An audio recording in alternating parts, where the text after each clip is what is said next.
তোমরা সকলেই আশা করি ভালোই আছো। কেমন? আমিও এক প্রকার ভালোই আছি। তো আজকের আমাদের পাঠদান দশম শ্রেণী বাংলা প্রথম পত্র থেকে বিষয় হচ্ছে অবাগীর স্বর্গ। এই অবাগীর স্বর্গ লেখক হচ্ছে শরৎচন্দ্র চট্টোপাধ্যায়।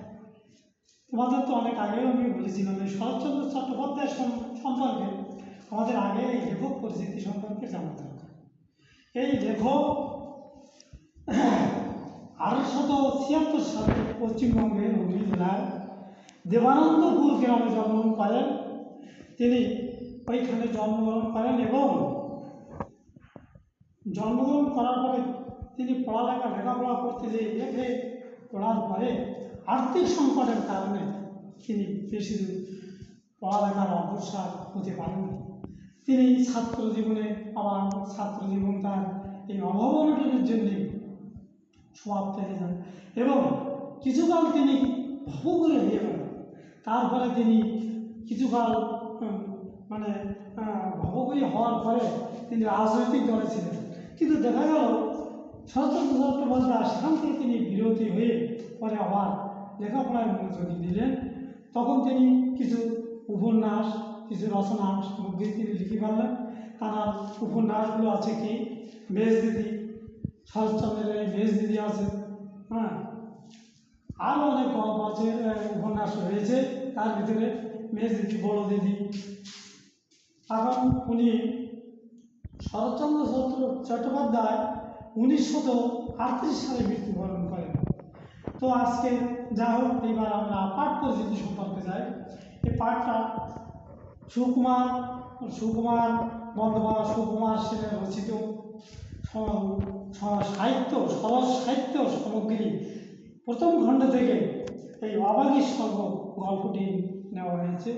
এখানে অবাগী তৎকালীন সমাজে অত্যন্ত নিচু শ্রেণীর একজন মহিলা ছিলেন অবাগী। আর তার ছেলে ছিল কাঙাল, তার নামটা ছিল কাঙাল এবং কাঙালের মার নাম ছিল অবাগী। এই কাঙাল এবং অবাগীকে কেন্দ্র করে এই গল্পটা, সমগ্র গল্পটা প্রথম থেকে শেষ পর্যন্ত সম্পন্ন হয়েছিল। কাঙালি নিচুগায়ের সন্তান বলে তার মা যখন মারা যায় তখন ওই কাঙালির বাবা তখন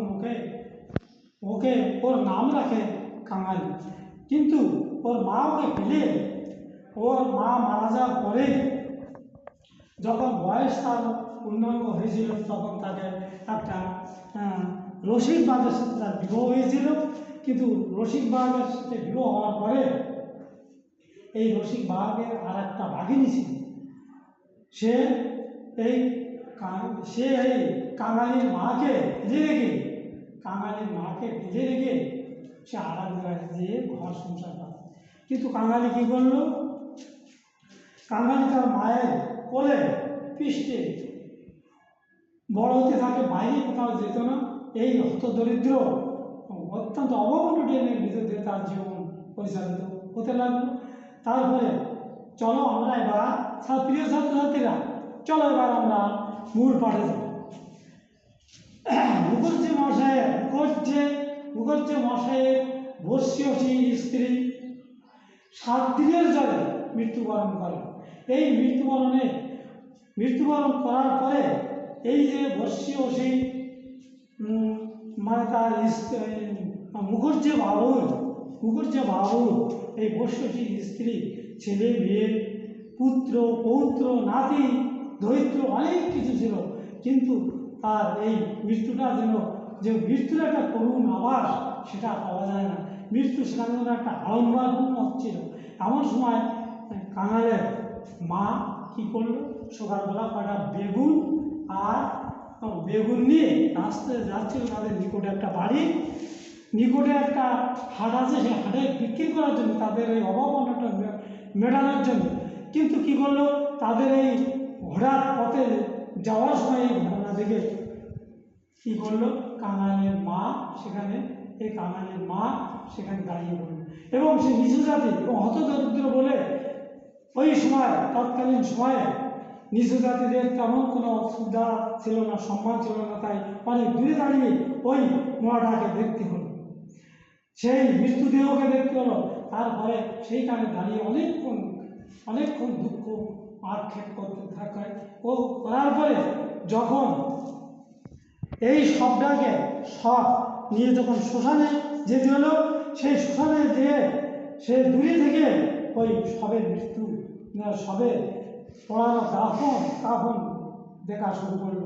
তখন তার পায়ে যে আলতা ছিল, লাল আলতা, সে দেখে মনে মনে ইচ্ছা হলো আমার ওই আলতাটুকু যদি আমি মাথায় দিতে পারতাম। এবং মন্ত্রপুতর সঙ্গে সঙ্গে তার পুত্ররা মুখাগ্নি করল। এই মুখাগ্নিটা তোমরা নিশ্চয়ই দেখেছ। বর্তমান গ্রাম এলাকায় যে ধরনের মৃত্যু হলে হিন্দু শাস্ত্রীয় মতে মুখাগ্নি হলে পুত্ররা মুখে অগ্নি দেয় এবং ধোঁয়া উপরের দিকে উঠতে থাকে।